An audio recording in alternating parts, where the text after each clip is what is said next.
Okay. Thank you. So since I'm the last speaker, I want to take the opportunity to thank the organizers and the Institute more generally for a wonderful week and for the special year.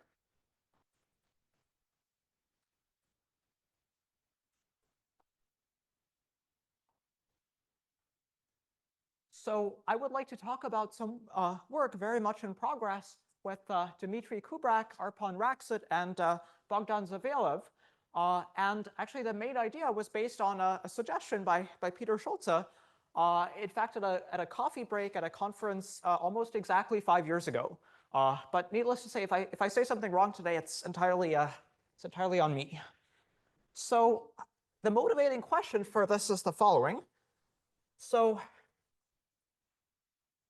here's the motivating question. So the goal is to define a notion, of a commutative group scheme, or maybe more generally group stack, over an animated ring.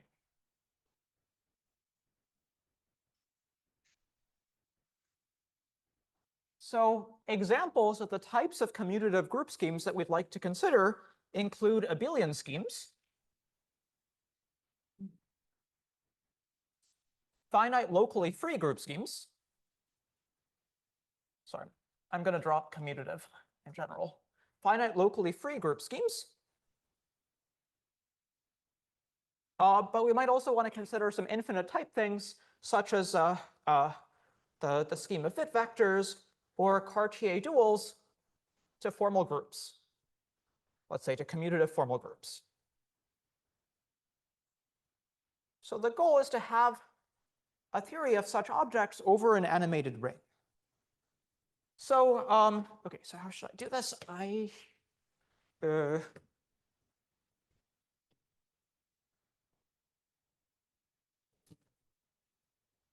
Okay, so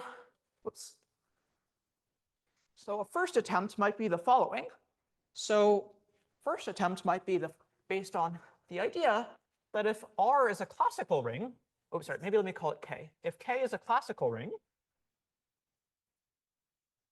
then one way to define a commutative group scheme over K, so a commutative group scheme over K is a functor from the category of K algebras to the category of abelian groups, such that the underlying set-valued functor is representable by a scheme.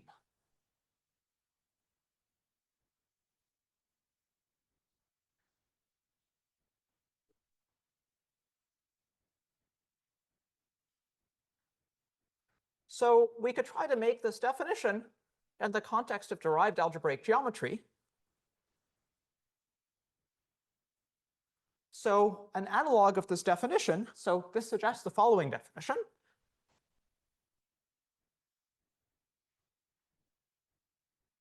So let me call this, so now let me assume K is an animated ring.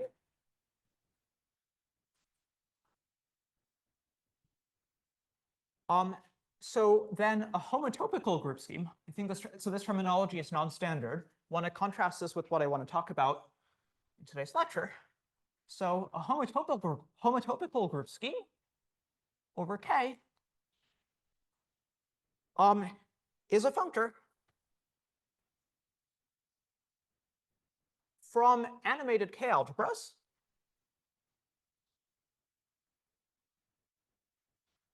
So instead of the category of abelian groups, we could take the connective derived category. So let's say the connective derived category of abelian groups. So it's a functor like this, which has the property that the underlying anima valued functor, so this forgets to anima, such that the underlying anima valued functor is representable by a derived scheme, such that the underlying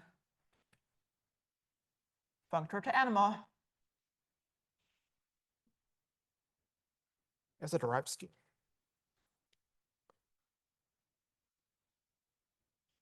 Why do you use expect values when So you could also consider a version of this where you say spectra instead of the derived category.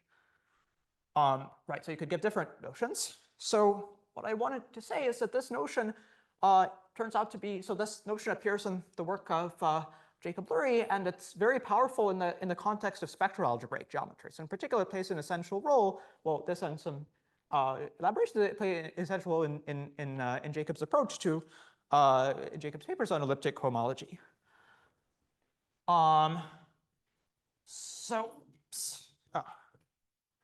Okay, but so in the context of derived algebraic geometry, this definition has the following potential issue.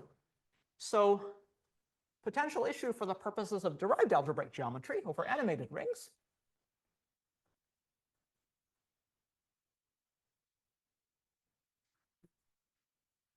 So right, so well, so this definition, so then if you use this definition, you can make the notion of say a homotopical elliptic curve or an abelian scheme and so forth.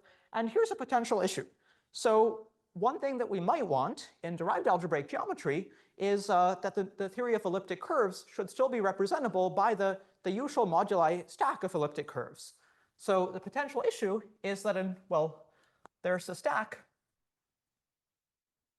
the sort of classical smooth stack. So I guess so there's a very familiar object in algebraic geometry, which is the moduli stack of elliptic curves, and this is a smooth Deligne-Mumford stack over spec Z, and especially noting that it's smooth, we might like this to parameterize elliptic curves in derived algebraic geometry as well. So we might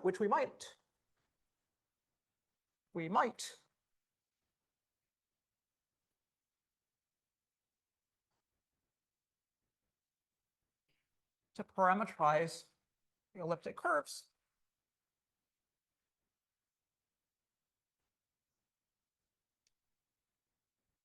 So now the problem is that if we try to use this definition to define an elliptic curve over an animated ring, then elliptic curves will no longer be representable, will no longer be parameterized by this object, by M11. So if we define, right, so if we use that definition, then we could define so let me say a homotopical elliptic curve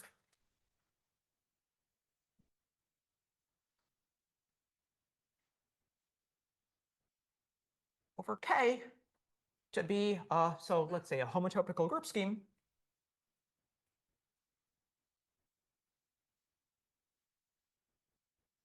over K, which is flat, and whose underlying scheme, so whose underlying classical scheme is a elliptic curve in the usual sense over spec pi 0 of K, which is flat, and whose underlying classical scheme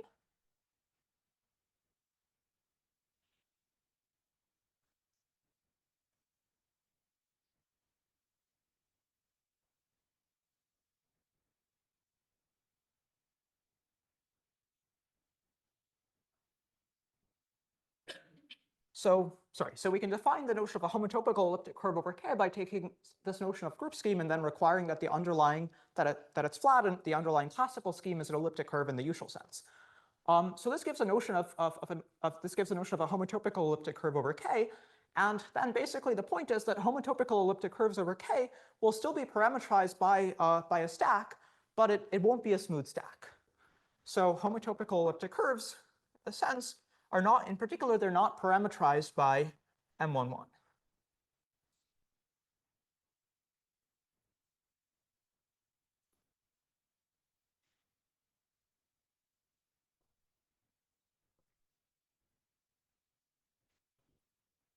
Okay, so why not? Maybe I can still use this board. So do that. Well, essentially, the reason is that the deformation theory doesn't quite work out. So let's see.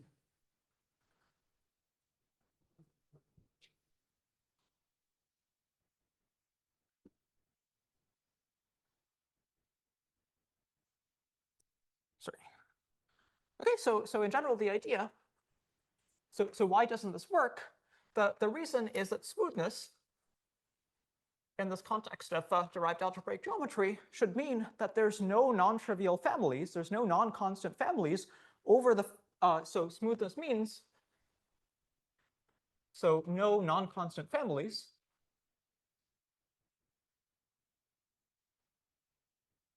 over the animated ring, which is, oh, sorry, so let's say, gosh, so now I have to change my notation. Let me, okay, so sorry, let me say, so let me say F is a field, and smoothness should mean that there are no non-constant families of objects over the animated ring K, which is F direct sum F shifted by M for m greater than or equal to 1. So I consider that. So we consider this with the square zero multiplication.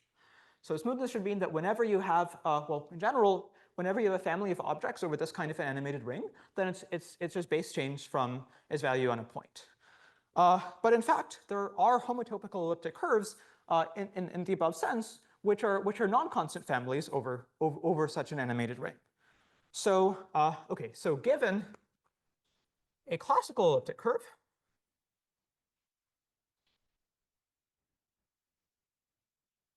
E over F, then deformations of E over this ring over the square zero thickening in sort of the animated direction, F direct sum F plus M, are going to be parametrized by the following group. So it's going to be the X group, X M plus 1 from the elliptic curve E into GA. Well, I guess tensored with over F with the Lie algebra of E.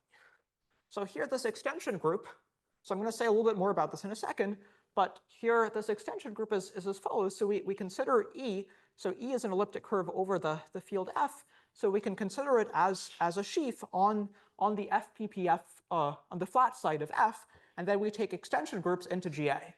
So this is the, I don't know, FPPF site over the field F. And so these deformations of E over this type of animated ring are parametrized by these X classes. And in characteristic P, these can be non-zero. These can be non-zero in characteristic P. So, okay. So roughly speaking, what this is saying is that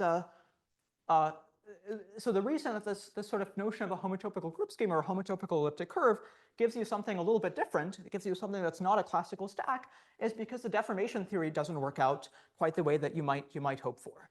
And in fact, what are these X groups? So it's actually the fact that they're non-zero is an insight of Breen. So insight due to Breen is that if G and H are, let's say, commutative flat group schemes, maybe just over a classical ring R. So then you can compute, well, then you can study extension groups from G to H on the flat side of R schemes. So flat site of R schemes. And in fact, these can be non-zero for star arbitrarily large. So these can be non-zero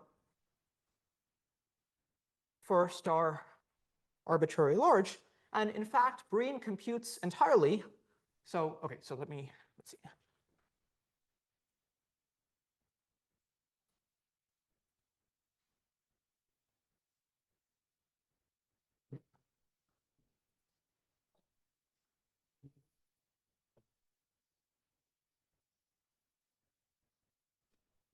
So in fact, Breen entirely computes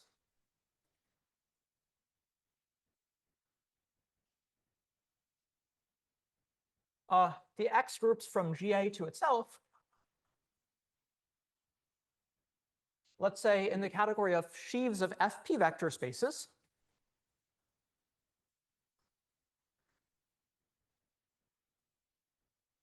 on FP schemes.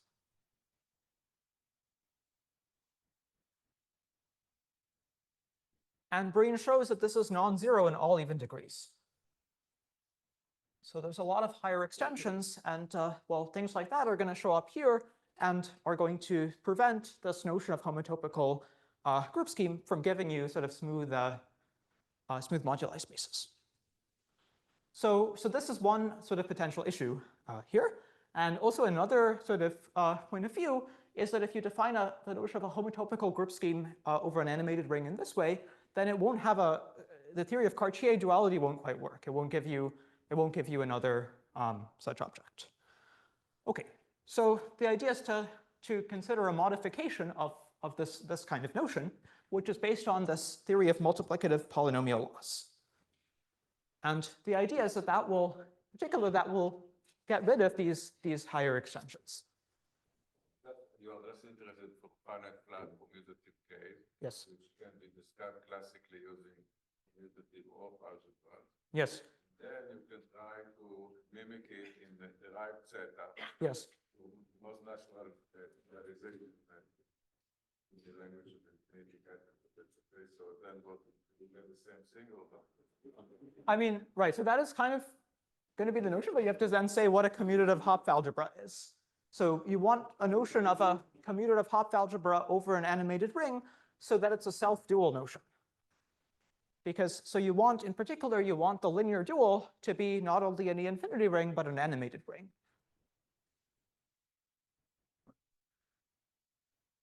Okay. So now let me explain this notion of a multiplicative polynomial law. So, sorry. Is it possible to say what problem is encountered if you replace D or Z with spectra? Well, I think these extensions well, so then you will have like extensions in spectra instead, or maps in spectra, and I think these are also non-zero. I think that also you will not have a theory of Cartier duality. Okay, yeah, thanks. Questions?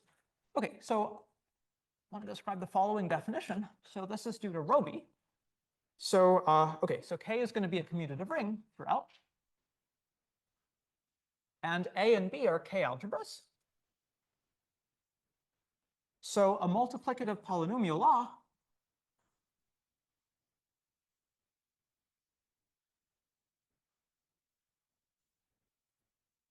from A to B consists of the following data. So for every K algebra R,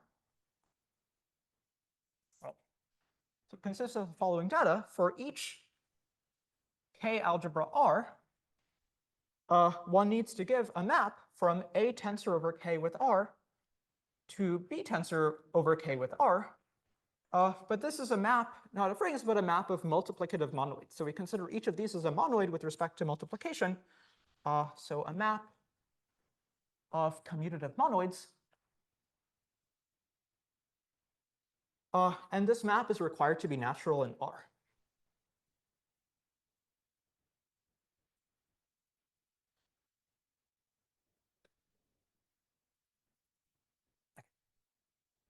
So so we can clearly compose these. So there's a category. So let me make a couple of observations. So there's a well-defined category of K algebras and multiplicative polynomial laws.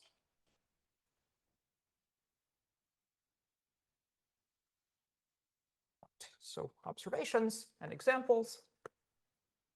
So we have a natural category of K algebras and multiplicative polynomial laws.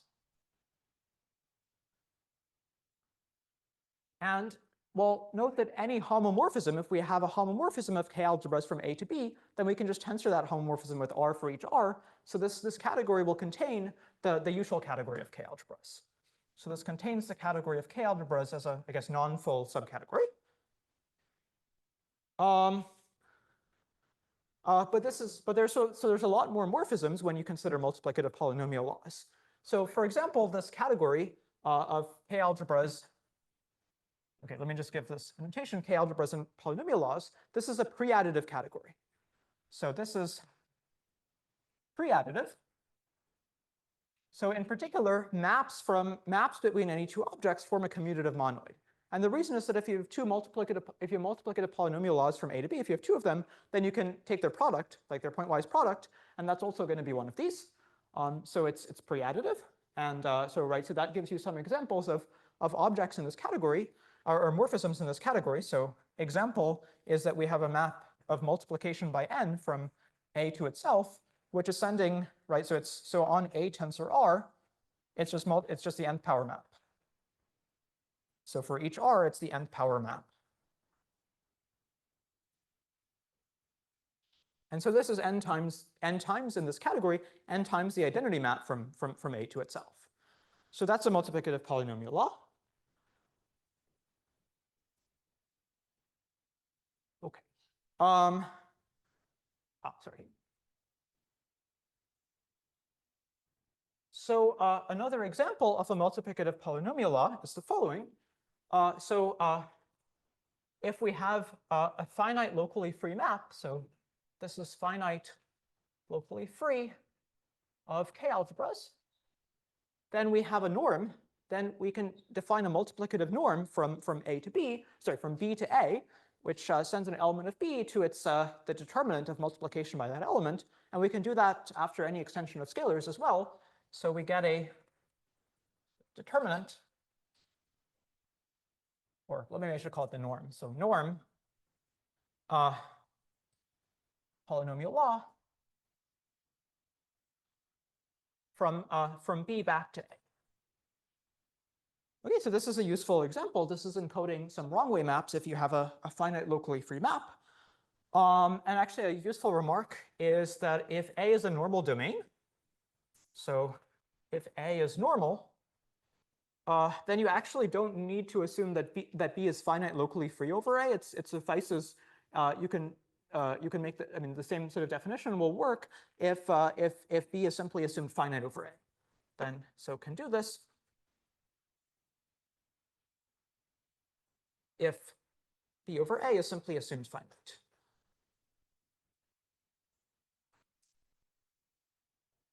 And this uses the observation that if you want to define a multiplicative polynomial law, you don't actually have to define this. You don't have to define this multiplicative map for all rings R. It suffices to define it for polynomial rings R.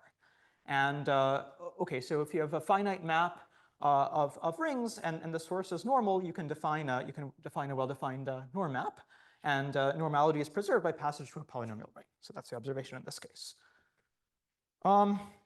Okay, so let's see. So okay, maybe I should get the top board.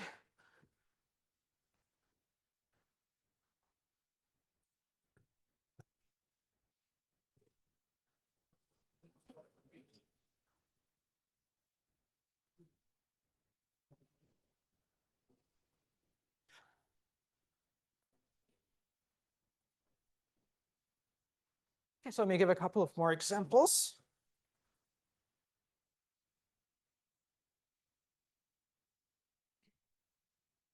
Okay, so right, so another example. Let me now assume A is flat over K. Sorry, in this previous example, you don't assume that the map is like, if it's a normal domain, that the map is generically, I mean, could it be a Gaussian map or something? Maybe, do I need to assume that it's Noetherian? Well, I don't know. Like, Maybe I should assume it's finitely presented. Let's say finite. No, you just need I guess it's okay. general type, but Right. not to say finite. Yes. The argument, because you reduce the compatibility to one polynomial, you can handle with the field fraction, and then you're back to the finite case. Thanks. Yeah. but like, if it's just a quotient point to a maximal ideal, B is same with maximal ideal, then what's I think that'll be 0. That'll be the 0 map. Yeah. Okay. Yeah. Sorry. Okay. So I want to give a couple of examples. Sorry. Maybe for this example, I want to assume.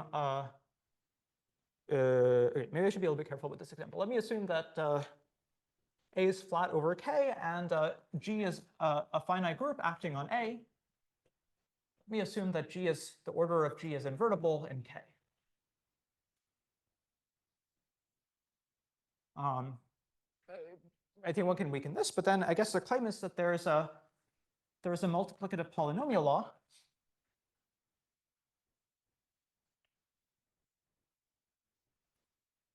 from A to its G fixed points. And wait, sorry, maybe I don't need to assume G is okay, Polynomial algebra. yeah, sorry, thank you. You don't need flat, you don't need I don't need, great, thank you so much. Okay, A is a K algebra. Okay, so A is a K algebra and it has an action of a finite group, then there's a multiplicative polynomial law from A to its G fixed points. And the idea is it sends an element A to the product over all elements of the group of, well, of the orbit of A. And yeah, so as Ofer is pointing out, well, you have to check that you can do this compatibly with base change. And in fact, you don't, and in fact, you just need to do this for polynomial rings. So this is gonna work just fine.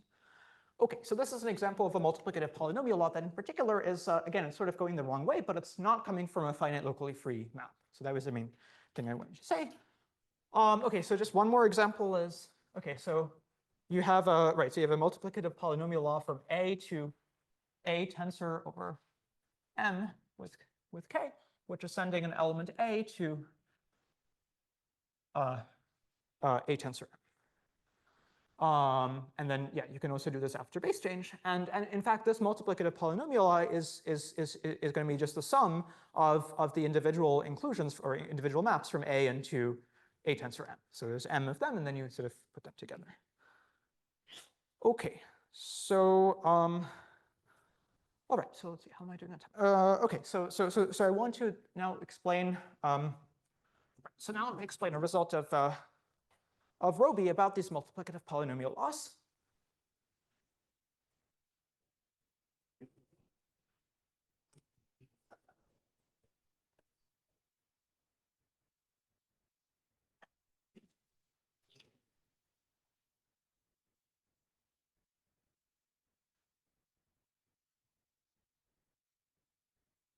So okay, so let's see. So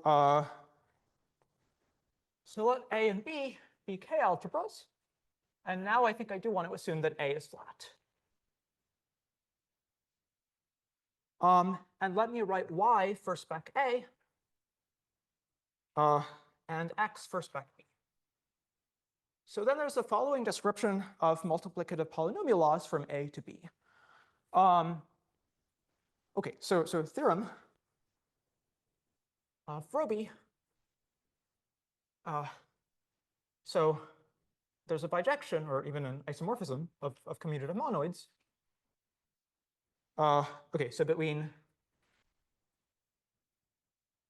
so on the one hand, you have multiplicative polynomial laws from A to B. And note that this notion does depend on the base ring K, so I just suppress that.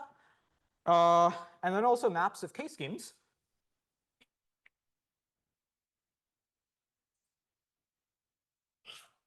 From the K scheme X to the disjoint union for all I greater than or equal to 0 of the ith symmetric power of Y. And here sim I of Y, right, so it's a spectrum of A tensor I, but then take the sigma I invariance of that tensor product.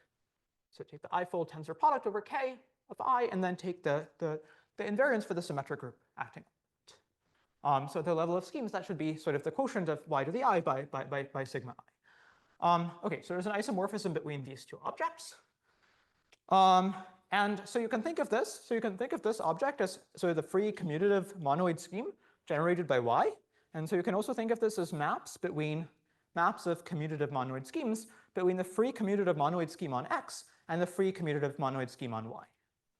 Right. So in particular, this is telling you the addition because you can this is a commutative monoid. Okay.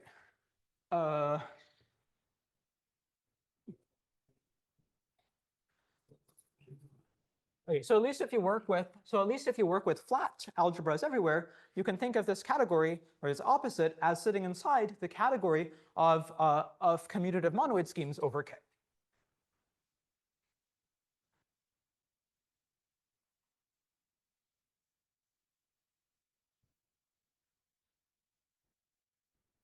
Can you do this in general just by doing divided powers instead? Yeah, so okay, but then you have to define the divided powers to right, so you have to define the divided power of an algebra, so it won't be the sigma I invariants. Yes. Okay.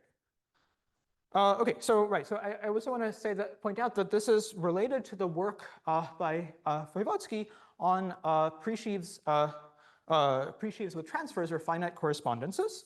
So I guess this kind of definition is related to Voevodsky's presheaves with transfers or finite correspondences.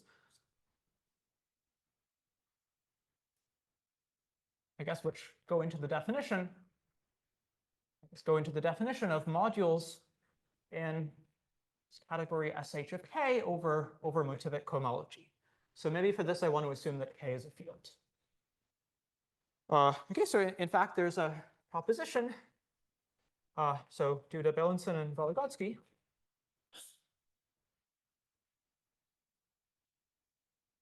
Okay, so if you have, right, so if X and Y are smooth schemes over K, and let's say K is a field, so then there's a notion of finite correspondences between, right, so between X and Y. So this is going to be, so finite correspondences from X to Y are going to be cycles in X cross Y, where each irreducible component is finite and surjective over X. So there's a relation, or there's a map from here to right. So maps of schemes in the above sense. So maps from X to oops, just aren't union enough. Sim I of Y. So there's a map of commutative monoids. And it's injective. It's not an equivalence, but it induces an isomorphism after inverting the exponential characteristic of the field. So iso after inverting exponential characteristic. And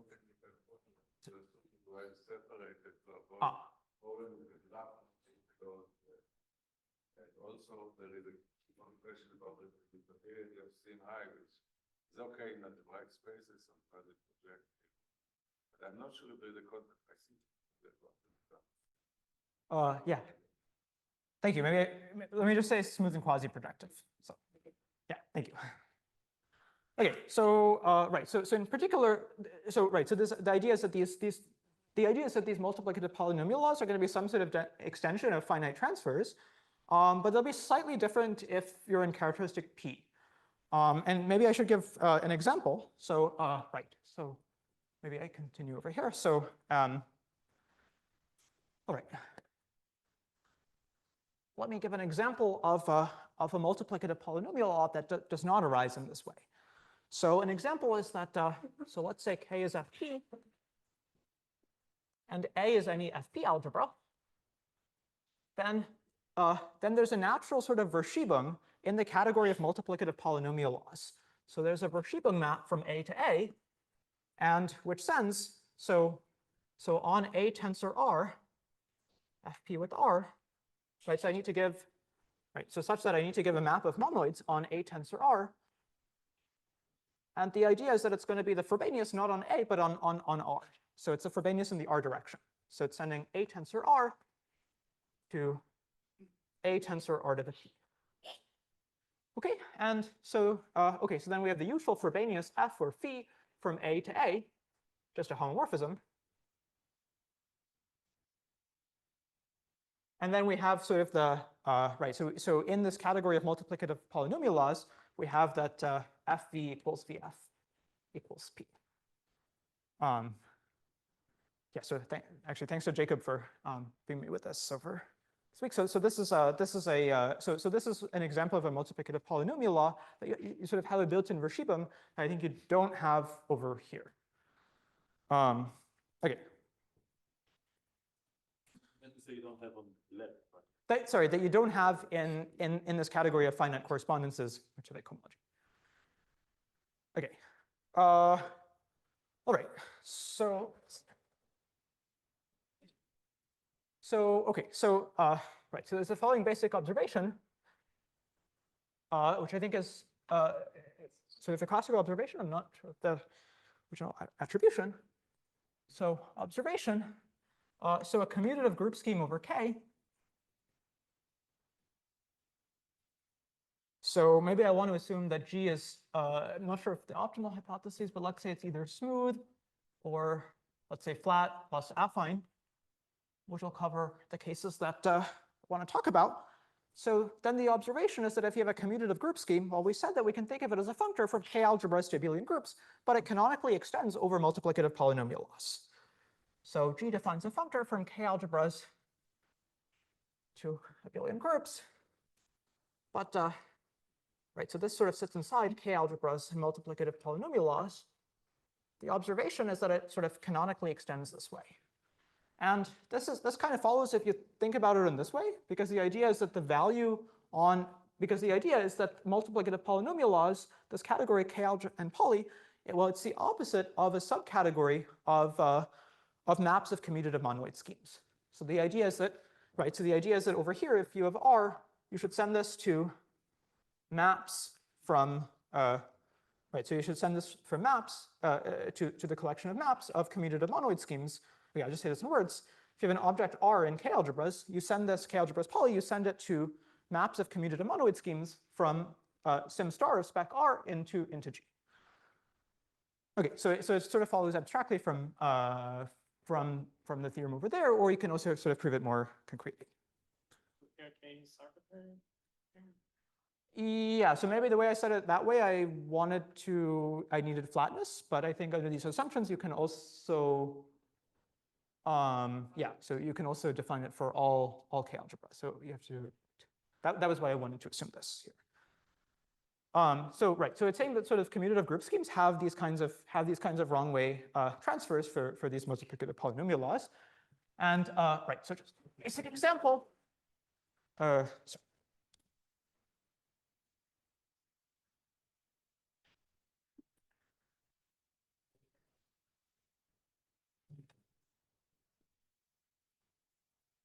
So the basic example is that you have the notion of a norm and trace.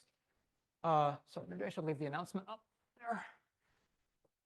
So example, if you apply this to GM or GA, right? So example for G equals GM or GA, if A to B is finite locally free, or just finite, and you assume A is integrally closed, then you have a norm from B cross to A cross that's coming from GM, and you have a trace from B to A that's coming from the above construction applied to the additive group. Okay. Okay. So yeah. So in general, well, under these assumptions, any commutative group scheme will sort of automatically acquire these, will automatically extend to this larger category. Okay.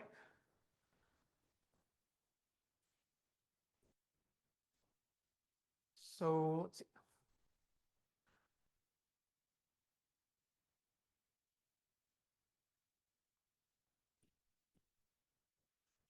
So okay, so the idea is essentially that if you encode this extra functoriality, then these higher extensions, these extensions between group schemes discovered by Breen, at least in some cases, seem to go away. So let me say something like that.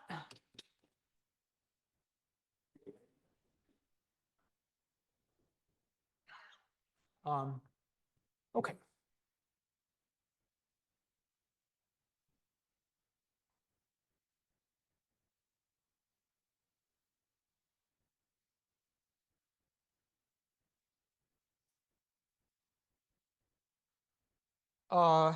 So observation.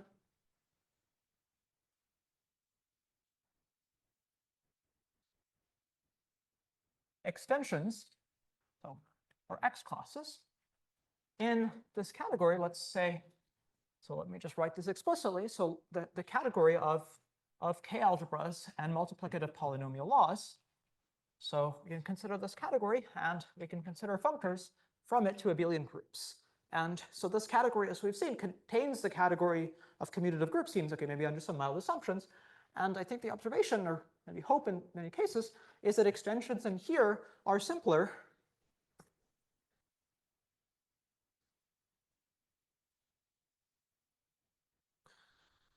than extensions just in abelian presheaves or abelian sheaves. So when you add in these extra transfers, it makes these X classes go away.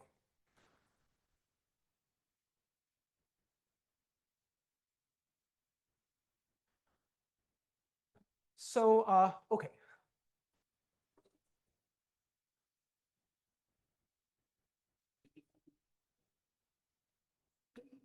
Maybe I can just.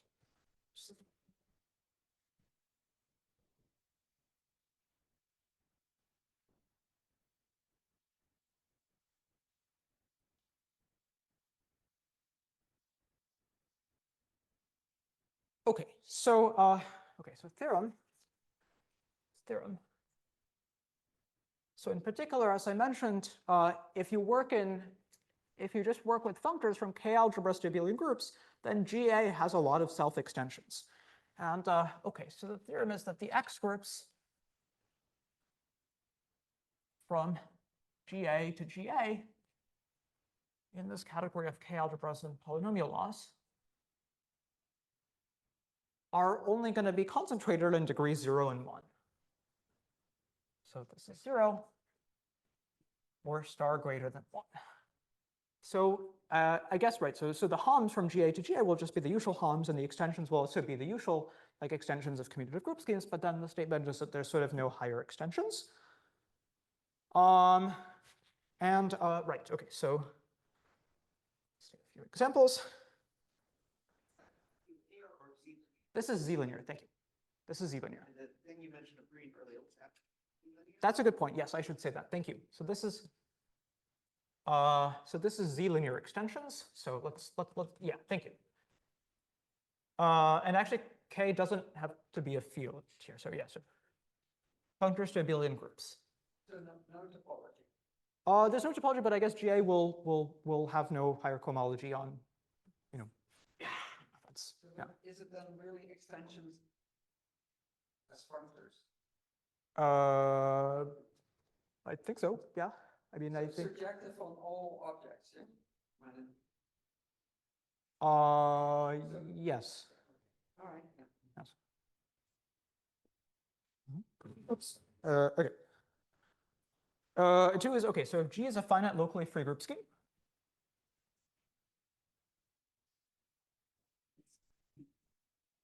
Over K, then R HOM. So R HOM in this category of functors from, or derived category of functors from K algebras and polynomial laws to abelian groups. So R HOM from G into GA is given by the Lie complex of the Cartier dual of G.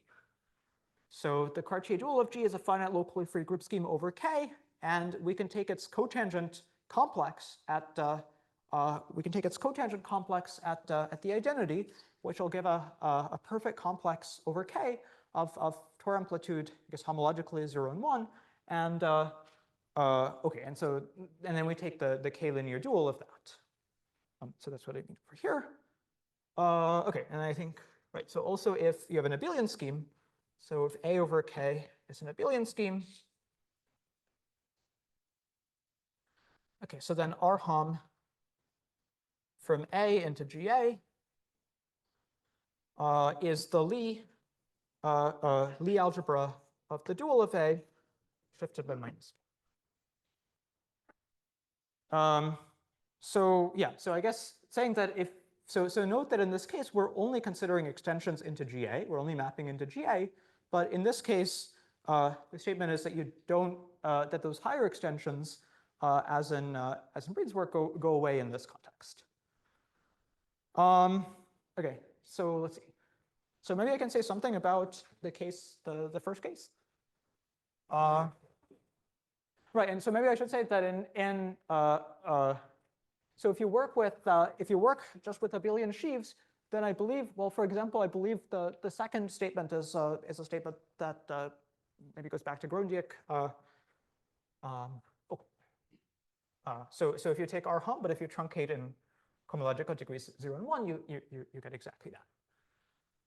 Okay, so maybe I can say something about right. So comment about 1. So remark.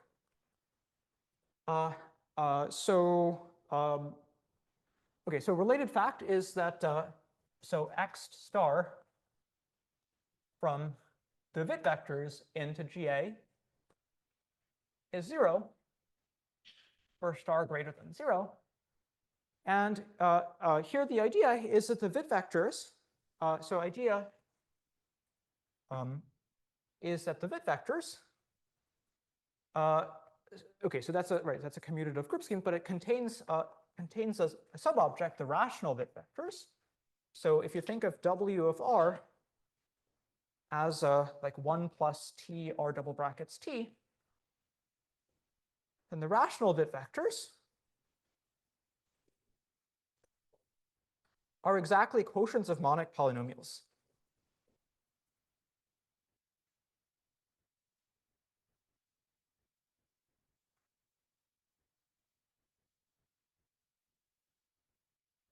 Starting with swap, not 1 plus. Oh, sorry, yeah, thank you. Thank you. Quotients of polynomials.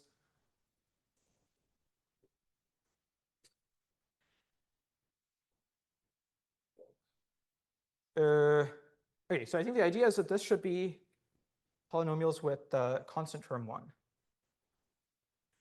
And I think the idea is that the rational Witt vectors, well, maybe I have to modify this a little bit, but I think the rational Witt vectors should be essentially the free object on A1 at a point. Right, sorry, so this is the, right, so this is the free object. So this rational Witt vectors is the free object in this category. It's a free object on pointed A1. I think this is essentially the fact that like symmetric powers of A1 will give you AN. Okay, so if you were to take just polynomials with constant term equal to 1, then you would be getting essentially the free object in this sort of multiplicative polynomial sitting on A1 at a point, but where you don't invert object, where you don't group complete, and when you group complete, you get this rational Witt vectors.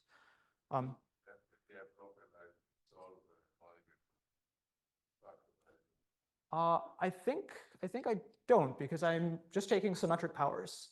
I'm just taking symmetric powers as schemes. So I think this is okay as I've said it. Okay, so let me, okay, sorry, so I have only 10 minutes. So okay, so let me state the sort of idea of how this should connect to derived algebraic geometry.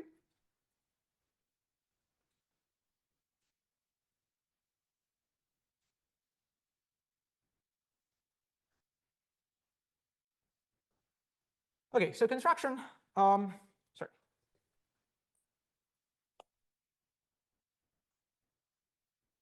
So for K an animated ring,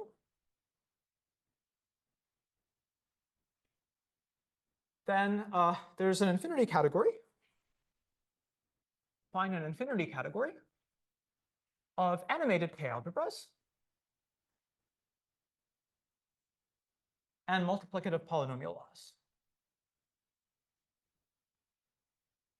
Okay, so you can define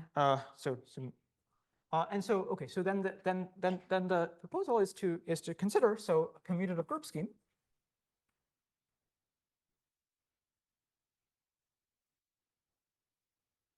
Is a functor.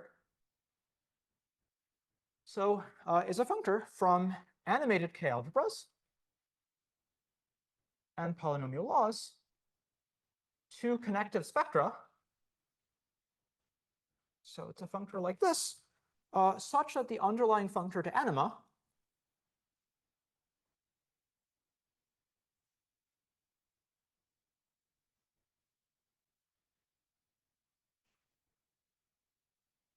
is representable by a derived scheme.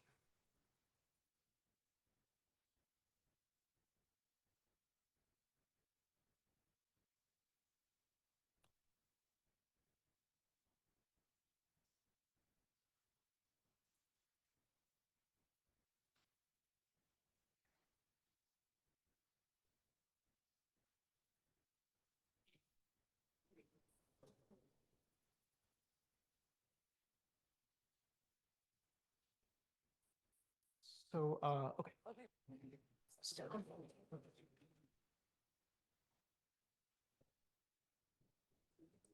Using the underlying factor without polynomial. Sorry. That is the Oh, yeah, thank you. So if we just take the functor from animated K algebras, sorry, this is a little hard to move. So the underlying functor to animated K algebras, sorry, the underlying functor from animated K algebras to anima is representable by a derived scheme. Thank you. So having a little trouble moving this. Okay, so such that the underlying functor to, yeah, that's a good point, and maybe I should have said that. So, right, so this gives you an underlying functor from animated K algebras to anima, and that should be representable by a derived scheme over K. Thank you. Okay. You mean connective spectrum? Yes, I think I said, yeah, connective spectra. Yep. Okay, so right. Okay, so this gives a notion of an elliptic curve or an abelian scheme. So this gives notions of abelian schemes, finite locally free, group schemes, etc. Right, and so the way that you would make this definition is exactly what analogous to what I'd explained earlier. Namely, you give that kind of data, and then you require that well, the underlying derived scheme is flat over K, and when you take the underlying class, and when you take the classical scheme, it's any one of these things. Okay, so require flatness plus condition on underlying scheme.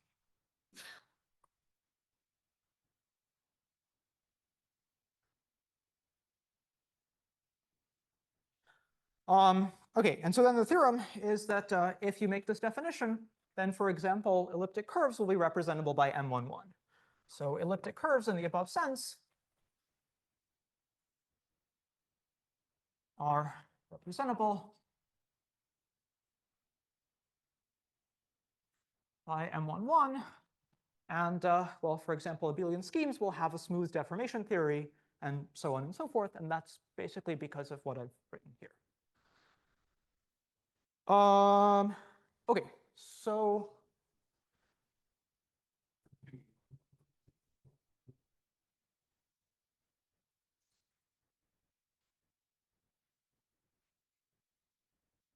sorry. Okay, so I have 5 minutes left. So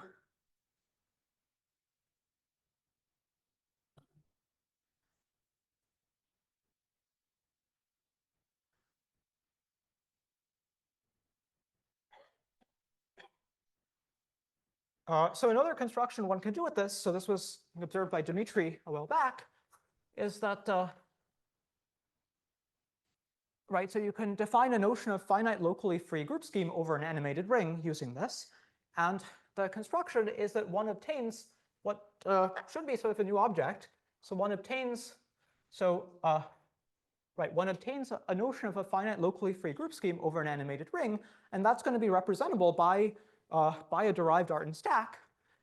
So we obtain an object which is moduli of finite locally free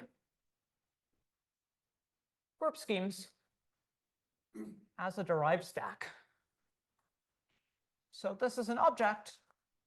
So in ordinary algebraic geometry, there's an algebraic stack whose R points are going to be the groupoid of finite locally free group schemes over R. I think the stack is at least believed to have somewhat bad singularities.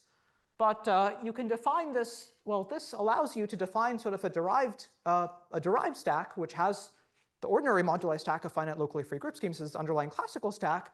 And this derived stack is going to be derived LCI. And essentially, the reason for this is going to be that, well, what does derived LCI mean? It means that there's going to be no non-trivial families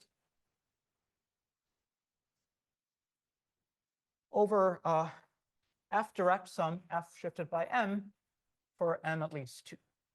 And that is going to follow from from part 2 and a little bit of definition theory. Just for commutative group scheme. Oh, Thank you. Yes, everything is commutative. Thank you. by the polynomial stuff, Yes, yes, thank you. Commutative. Everything is commutative. the I'm stack is just a one stack in some sense, or? I mean, it's a derived Artin stack. I guess derived one Artin stack. Okay, so I guess I promised questions rather than answers. So maybe in the last couple of minutes, let me just say that. Okay, so let me support. Questions. So this suggests to consider, at least these discussions suggest to consider following. So you can consider, I mean, for an animated ring or even for a classical ring, maybe this is an interesting object, consider functors from, right, so from this K-algebra's polynomial laws to just to all spectra satisfying a Tel descent. Let's say consider the subcategory of all such functors that satisfies a Tel descent. And so this is some sort of, well, it's a stable infinity category. It's a stable infinity category that will include, so this is a stable infinity category.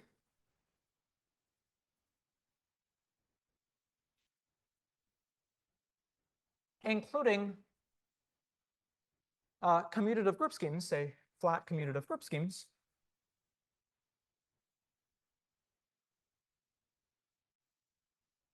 Over K. And I guess the question, well, one question that I'm curious about is how to understand sort of maps and really extensions in this category. So how to study, well, maybe what I should have said is, okay, so this is really maybe an Tel sheafified version of the category over there. The question is to study,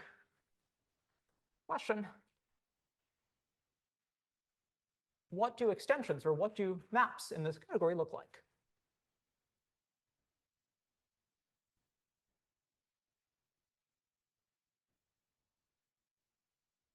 So the idea is that this is a stable infinity category that contains the category of maybe reasonably nice commutative group schemes over K. The question is to understand sort of higher extensions in this category. So for example, what is something like X star of an abelian scheme into GM? Or, I mean, or anything into GM, or a finite locally free group scheme into GM. So if we go back over here, the idea is that there are some results about maps into GA, and part of the reason, the main thing is that, well, if the main thing is that these polynomial laws are in terms of symmetric powers, and if you know the GA cohomology of a scheme, you know its GA cohomology of its symmetric powers, so the divided powers of it. But if you know the GN cohomology of a scheme, it's not clear that you know the GN cohomology of its symmetric powers. So at least it isn't really clear to me how to get started with, so like the analogs of this theorem, basically, if you replace GA by something more complicated, and well, I mean, one optimistic guess is that the extensions are, like all the higher extensions are just 0. Okay, so I think it's 1, so I will stop here. So thank you. May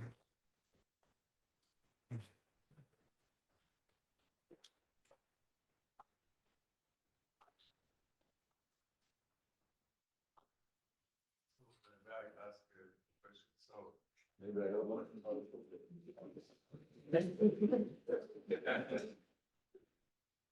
So the notion of commutative operator, so it makes sense in the symmetric monoid packages. But when you are doing the higher thing, sense of the commutative, so I'm not an expert in it, but does it make a unique, a well-defined sense in the symmetric monoid infinity category, or there are different? So maybe I would just say answer briefly. I think heuristically the idea is that so in Jacob's work there's a notion of a commutative Hopf-algebra in any symmetric monoidal infinity category, which in particular will mean that you have maps from A to the sigma I invariance, sigma I homotopy invariance of A. But in this context of animated rings, what you want is that this should lift to a map to the L gamma I of A. So this maps to here, but this map is not an equivalence in characteristic P. So the idea is that if you have this kind of structure, then you're really getting these kinds of maps, and these are instead of these kinds of maps. Yeah. Other questions? You announced that there would be more questions than answers. Wait, one more question? Sorry, so one more question that I forgot to say here is that I was hoping that this sort of category would be related to F-gauges. So since this is a p-adic conference, I should also say, one hope is that this category should contain, does it contain F-gauges, let's say perfect complexes and F-gauges with Hodge-Tate weights in 0, 1. So this would be some sort of like derived Dieudonné theory. So maybe that's one more question. Does this the new proof of the disease theorem that the modular space of PTNs is smooth? Yeah, so thanks. Yeah, so I think another, so I didn't say this in the talk, but so there's a theorem of, yeah, you see in Grothendieck that the moduli space of n truncated Bersodi Tate groups is a smooth algebraic stack. And part of the subtlety of this theorem is that there's some extensions that there's an obstruction to deforming. There's an obstruction space of deforming a BTN, which is some sort of x2, I mean, involves some sort of x2 into a GA. And a priori, that x2 is non-zero, so that well, x2 in abelian sheaves, and the point is that the obstruction class is 0, even though the obstruction group is non-zero. But I think if you do the obstruction, if you define the obstruction theory in the context of polynomial laws, then the obstruction group itself is 0, and all the higher obstruction groups are also 0. So I think there's also a version of the theorem over here if you say if you define BTNs in this context and take the moduli of BTNs. Yeah, sorry, nice question. So this function you had from like correspondences into this polynomial laws, you said it's equivalence in characteristic. I believe it's an equivalence in characteristic So it 0. means that like this notion is like the same as requiring transforms, is it? I mean, in characteristic In 0, yeah. I mean, I was mostly anyway focused on And then characteristic. if I'm in character P, is there like an exhaustive list of what you have to add to like appreciate the transfers to obtain like a something your At least I don't know. I would be interested to know, but yeah.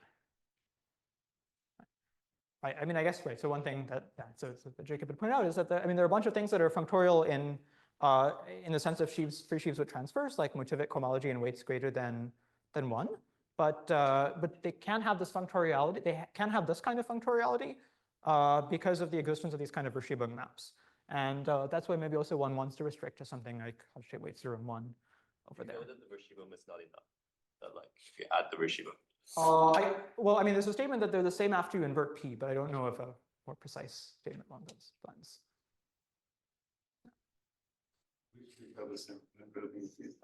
Sorry, so this monoid of finite correspondences, say between smooth schemes, and this notion of multiplicative polynomial law.